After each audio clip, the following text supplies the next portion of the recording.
Right now, let me show you how you can make a video and show the iPad's writing there so you can share it perhaps for some educational or teaching purposes, whatever, but let's get started.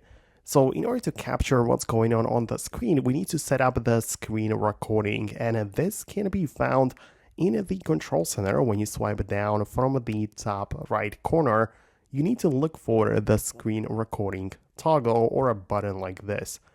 But if you cannot find it, make sure you go to the plus, like press the plus button and then click on add a control. And from the window which appears, look for the screen recording and add it, like bring it over into your control center.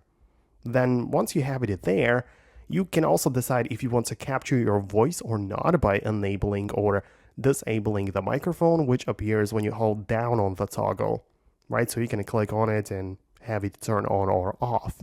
But once you just get it started, you'll see a little countdown and then the screen recording will begin. So everything that's going on the screen will get captured. And right now you can, for example, open up the Notes app, make it full screen, and then click on the pen mode to enable the canvas where you can draw with your pen or the Apple Pencil with your finger, whatever you gotta do, whatever you want to show, you can do it right here.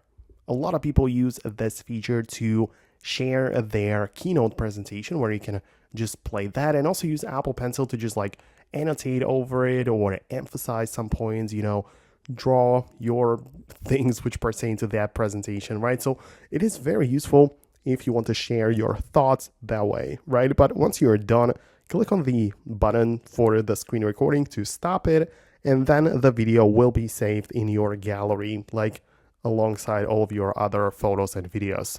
So you can share it, do whatever you need, but you essentially captured your iPad screen and all of the writing that goes into it. So that's it for me. Let me know if you have any additional questions.